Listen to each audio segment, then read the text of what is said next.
Fake experience పెట్టేవాళ్ళు UAN number ద్వారా లేకపోతే పీఎఫ్ అకౌంట్ ద్వారా బ్యాక్గ్రౌండ్ వెరిఫికేషన్ లో ఎలా దొరికిపోతారు. సో దీన్ని బేస్ చేసుకుని అయితే నాకైతే చాలా మెయిల్స్ వచ్చాయి ఫ్రెండ్స్. సో ఇదైతే మనకి లీగల్ గా బయట చాలా చోట్ల ఆన్లైన్ లో అవైలబుల్ గా ఉన్న ప్రాసెస్. బట్ ఈ ప్రాసెస్ ఎట్లా జరుగుతుందని తెలియక చాలా మంది ఫ్రెషర్స్ ఏం చేస్తారంటే పాపం తెలియకుండా కొన్ని కంపెనీస్ లో జాయిన్ అయిపోతారు అనమాట. జాయిన్ అయిన తర్వాత వాళ్ళకి తెలియదు, తర్వాత వాళ్ళు ఏం చేస్తారంటే వాళ్ళకి జస్ట్ పే స్లిప్స్ మాత్రం ప్రొవైడ్ చేస్తారు, లేకపోతే వాళ్ళకి జస్ట్ ఒక పిఎఫ్ అకౌంట్ అనేది క్రియేట్ చేసేసి అందులో వాళ్ళు మనీ అయితే డిడక్ట్ చేయరు, పంపరు అనమాట అందులోకి. ఆర్ లేకపోతే వాళ్ళు వేరే కంపెనీకి ట్రై చేస్తున్నప్పుడు ఏం చేస్తారంటే ఈ కంపెనీ క్లోజ్ అయిపోయి వీళ్ళని బయటికి పంపించేసిన తర్వాత వాళ్ళు వేరే కంపెనీ వాళ్ళు బ్యాక్గ్రౌండ్ వెరిఫికేషన్ చేసినప్పుడు ఈ కంపెనీ ఆ పోర్టల్లో కనబడదు అనమాట.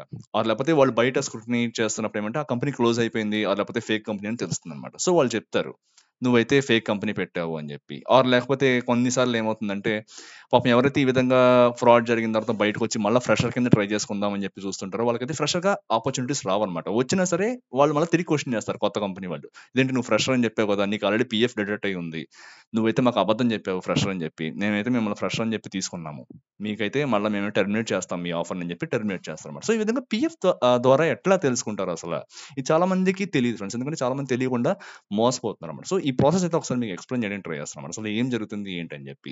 సపోజ్ మీరు కంపెనీలో పనిచేస్తారు అనుకోండి, కంపెనీ పనిచేసినప్పుడు ఏమంటే ఆ కంపెనీలో 20 అంతకన్నా ఎక్కువ మంది కనుక ఎంప్లాయీస్ పనిచేస్తున్నట్టయితే కంపెనీ మీకు ఖచ్చితంగా ఒక పిఎఫ్ అకౌంట్ అయితే క్రియేట్ చేయాలన్నమాట. సో ఈపీఎఫ్ఓ ఏం చేస్తుందంటే అప్పుడు మీకు ఒక యూనిక్ యూఏఎన్ నెంబర్ అయితే మీకు ప్రొవైడ్ చేస్తున్నాం. దీని ఏమంటే యూనివర్సల్ అకౌంట్ నెంబర్ అంటారు అనమాట. సో ఈ యూఏఎన్ ద్వారా మీరైతే లాగిన్ అయ్యి మీ యొక్క పిఎఫ్ డీటెయిల్స్ అన్ని చూసుకోవచ్చు అనమాట. అంటే మీరు ఆ కంపెనీలో ఎప్పుడు జాయిన్ అయ్యారు, ఎప్పుడు ఆ కంపెనీ నుంచి బయటకు వచ్చారు, మీకు మంత్లీ ఎంతంత పిఎఫ్ అమౌంట్ అయితే మీకు పడింది ఎంప్లాయర్ సైడ్ నుంచి, at the same time me salary నుంచి కూడా కొద్దిగా డిడక్ట్ చేసి వాళ్ళు వేస్తారన్నమాట. ఎంప్లాయీ సైడ్ ఎంప్లాయర్ సైడ్ అనమాట, రెండు కూడా చూసుకోవచ్చు అనమాట. సో మామూలుగా ఎట్లా జరుగుతుందంటే ఈ వెరిఫికేషన్ అనేది, సపోజ్ మీరు ఒక కంపెనీలో పనిచేస్తూ మీకు ఒక పిఎఫ్ అకౌంట్ ఆల్రెడీ ఉంది, సో మీరు వేరే కంపెనీకి అప్లై చేశారు. సో ఎట్లా జరుగుతుందంటే మీరు కొత్త కంపెనీలో జాయిన్ అయిన తర్వాత మీ దగ్గర ఒక రిటర్న్ కన్సెంట్ అయితే తీసుకుంటారనమాట. సో ఏంటంటే మీ యొక్క యూఏఎన్ డీటెయిల్స్ మాకు ఇవ్వండి, మేమైతే మాకు తెలిసిన ఒక third party background verification agency ద్వారా మేమైతే మీ యొక్క డీటెయిల్స్ అనేవి బ్యాక్గ్రౌండ్ వెరిఫికేషన్ అయితే చేయిస్తాము, చేయించిన తర్వాత మేమైతే ఫర్దర్ గా ప్రొసీడ్ అవుతాం అని చెప్పి మీకు చెప్తారు. రిటర్న్ గా కన్సెంట్ తీసుకుంటారు మీ దగ్గర.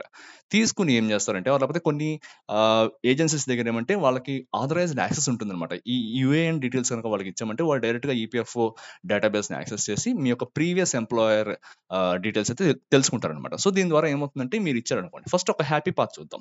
ఎట్లా అవుతుందంటే మీరు లెజిటిమేట్ గా ఉన్నారు, ఒక కంపెనీలో జాయిన్ అయ్యారు, వేరే కంపెనీకి స్విచ్ అవుతున్నారు. సో వీళ్ళు ఏం చేస్తారంటే బ్యాక్గ్రౌండ్ వెరిఫికేషన్ లో ఆ పర్టికులర్ యూఎన్ డీటెయిల్స్ మీ దగ్గర తీసుకున్న తర్వాత ఎంటర్ చేసి చూస్తారన్నమాట. చూసిన తర్వాత ఓకే ప్రీవియస్ ఎంప్లాయర్ దగ్గర ఇతను ఇక్కడ నుంచి ఇంతవరకు పనిచేశాడు, ఇంత పిఎఫ్ అయితే డిడక్ట్ అయింది అని చెప్పేసి తెలుస్తుంది అనమాట. తెలిసిన తర్వాత ఆ డీటెయిల్స్ వీళ్ళకి చెప్తారు, కంపెనీకి చెప్తారు. ఓకే ఇతనైతే అంత జెన్యున్ గానే ఉంది, ఓకే మీరు ప్రొసీడ్ అవ్వండి అని చెప్పి తెలుసుకుంటారు. ఇక్కడతో మామూలుగా అయిపోతుంది. అపార్ట్ ఫ్రమ్ ఇది కూడా ఏమంటే వీడి ప్రీవియస్ కంపెనీ నుంచి కొన్ని రిలీవింగ్ లెటర్ అని, ఎక్స్పీరియన్స్ లెటర్ అని, ఇట్లాంటి లెటర్స్ అన్ని కూడా ఆథరైజ్డ్ లెటర్స్ అన్ని కూడా సబ్మిట్ చేస్తారు. సో ఇవన్నీ టాలీ చేసుకుంటారు అనమాట. ఓకే ఎక్స్పీరియన్స్ లెటర్ ఉంది, ఆథరైజ్డ్ లెటర్ ఉంది, పిఎఫ్ఓ డీటెయిల్స్ అన్ని కూడా కరెక్ట్ గా ఉన్నాయి కాబట్టి అతను జెన్యున్ అని చెప్పేసి అతనైతే తీసుకుంటారు అనమాట. అలా కాకుండా మీరు కనుక ఫేక్ పెట్టారనుకోండి, ఎందుకంటే మీరు క్లెయిమ్ చేస్తున్న కంపెనీ వచ్చేసి మోర్ దాన్ 100 పీపుల్ ఉన్నారు.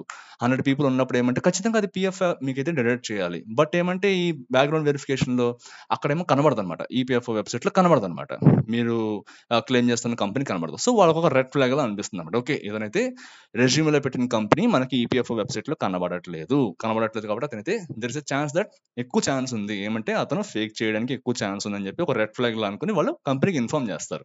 ఈ విధంగా అతను క్లెయిమ్ చేసిన ఎక్స్పీరియన్స్ ఉన్న కంపెనీ అయితే ఇందులో మాకు కనబడట్లేదు, మీరు కొద్దిగా ఫర్దర్ గా స్క్రూటినీ చేయండి అని చెప్పి చెప్తారు అనమాట. సో వీళ్ళకి అనుమానం వస్తుంది అనమాట. సో ఏం చేస్తారంటే వీళ్ళు బ్యాక్గ్రౌండ్ వెరిఫికేషన్ ఇంకా స్ట్రిక్ట్ గా చేసి ఆ ఎంప్లాయీని కొద్దిగా క్వశ్చన్ చేయడం లేకపోతే వేరియస్ వేస్ ఉంటాయి అనమాట, వాటి ద్వారా అయితే తెలుసుకుంటారు అనమాట ఆ పర్టికులర్ ఎంప్లాయీ ఫేక్ చేశాడు, ఫేక్ చేసిన తర్వాత ఏదో మ్యానిపులేట్ చేసి ఫార్జరీ చేసి అయితే మొత్తానికి కంపెనీలో వచ్చాడని చెప్పి తెలుసుకుని అతనైతే టెర్మినేట్ చేయడం జరుగుతుంది అనమాట. ఇది ఈపీఎఫ్ఓ ద్వారా లేకపోతే యూఏఎన్ నంబర్ ద్వారా మీరు ఫేకా కాదా అని చెప్పి కంపెనీస్ తెలుసుకునే విధానం అనమాట. పాపం ఇది తెలియకుండా చాలా మంది ఫ్రెషర్స్ ఏం చేస్తుంటారంటే కొన్ని కంపెనీస్ లో లేకపోతే ఏజెంట్స్ దగ్గర లేకపోతే ఏజెన్సీస్ దగ్గర మేము మీకు ప్రొవైడ్ చేస్తాము, సాలరీ స్లిప్స్ ప్రొవైడ్ చేస్తాం, మేము పిఎఫ్ అకౌంట్ అయితే మేము ఇవ్వము అని చెప్పి చాలా మంది ఇట్లా చెప్పి పాపం వీళ్ళు లూర్ చేసి వీళ్ళని ఏదో జాబ్ లో తోస్తారన్నమాట డబ్బులు తీసుకుని. సో వీళ్ళు ఆ డబ్బులు కోల్పోతారు, at the same time next companies కూడా వీళ్ళకి అప్లై చేసుకునే ఛాన్స్ కూడా ఉంటుంది అనమాట. సో ఎవరైతే ఈ విధంగా మోసపోతున్నారో వాళ్ళైతే కొద్దిగా జాగ్రత్తగా ఉండని ట్రై చేయండి ఫ్రెండ్స్. ఇప్పుడు కూడా ఇదైతే చాలా ఎక్కువ జరుగుతున్న ఫ్రాడ్ అనమాట ఈ మధ్యన. ఆర్ ఈపీఎఫ్ఓ ఒకటేనా వాళ్ళు కనుక్కోవడానికి దారి, లేకపోతే అదొకటే లేదంటే అదొకటి కాదనమాట. ఎందుకంటే ఒక లూప్ హోల్ ఉంది ఇక్కడ, మీరు చూసారు కదా, ఆ కంపెనీలో 20 మంది కన్నా ఎక్కువ ఉంటేనే వాళ్ళైతే ఆ డీటెయిల్స్ అనేవి ఆ ఈపీఎఫ్ఓ పోర్టల్లో కనబడతాయి. బట్ లేని వాళ్ళని ఎట్లా చేస్తారు? సపోజ్ మీరు స్టార్ట్అప్ కంపెనీలో పనిచేశారు అనుకోండి, అనుకోండి, ఆ కంపెనీ డీటెయిల్స్ అనేవి కనబడవంతులు. ఎందుకంటే అందులో 10 మందో, 5 మందో పనిచేస్తున్నారు. మీరు అందులో పనిచేస్తారు ఒక 2 ఏళ్ల పాటు. అప్పుడు ఎట్లా చేస్తారంటే వీళ్ళు వాళ్ళకి పర్సనల్‌గా వీళ్ళైతే ప్రీవియస్ ఎంప్లాయర్స్‌కి కాంటాక్ట్ అవుతారనమాట.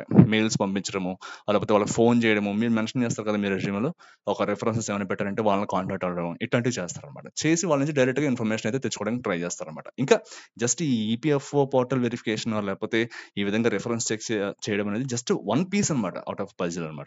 సో ఇదొక్కటే చేస్తారా అంటే ఇంకా చాలా రకాల వేస్ ఉంటాయన్నమాట. నేను ఇప్పుడైతే ఆ డీటెయిల్స్‌లోకి వెళ్ళాలనుకోవట్లేదు. బట్ ఒకవేళ వాళ్ళకి అనుమానం వచ్చింది, ఒక పర్టిక్యులర్ క్యాండిడేట్ జెన్యూన్ కాదని అనుమానం వస్తే వాళ్ళు ఎంత దూరమన్నా వెళ్ళైతే బ్యాక్‌గ్రౌండ్ వెరిఫికేషన్ అయితే చేస్తున్నారు ఈ మధ్యన. సో చాలా మందినైతే ఫైండ్ ఔట్ చేస్తున్నారన్నమాట. పాపం చాలా మంది ఏం చేస్తున్నారంటే ఈ విధంగా మోసపోయి తర్వాత రియలైజ్ అవుతారన్నమాట. అరెరే! మాకు ఈ ప్రాసెస్ ముందే తెలిసుంటే బాగుండేది కదా అని చెప్పి. సో ఎవరైతే ఈ ప్రాసెస్ తెలీదో, ఈ విధంగా మన పీఎఫ్ అనేది డిడక్ట్ అవుతుంది. డిడక్ట్ అవుతున్న తర్వాత అవి వాళ్ళకి తెలుస్తాయి. లేకపోతే వాళ్ళు ఖచ్చితంగా మనల్ని రిటర్న్ కన్సెంట్ అడుగుతారు. డీటెయిల్స్ చెక్ చేయడానికి. అప్పుడు గనుక మనం ఇచ్చుంటే దొరికిపోతాం అని చెప్పి ఎవరికైతే తెలీదో వాళ్ళకైతే ఇది కొద్దిగా యూజ్‌ఫుల్ అయిందని అనుకుంటున్నానన్నమాట. సో ఇటువంటి ఫ్రాడ్స్ ఎక్కడైతే జరుగుతున్నాయో, లేకపోతే మీకెవరైనా ఇలా అప్రోచ్ అయ్యారంటే మీరు కొద్దిగా జాగ్రత్తగా ఉండండి. ఇలా ఒకటి జరుగుతుంది బ్యాక్‌గ్రౌండ్ వెరిఫికేషన్ అని చెప్పి కొద్దిగా అవేర్‌గా ఉండండన్నమాట. ఈ వీడియో జస్ట్ ఒక అవేర్‌నెస్ క్రియేట్ చేయడానికి మాత్రమే. ఇంకా చాలా వేస్ ఉంటాయి.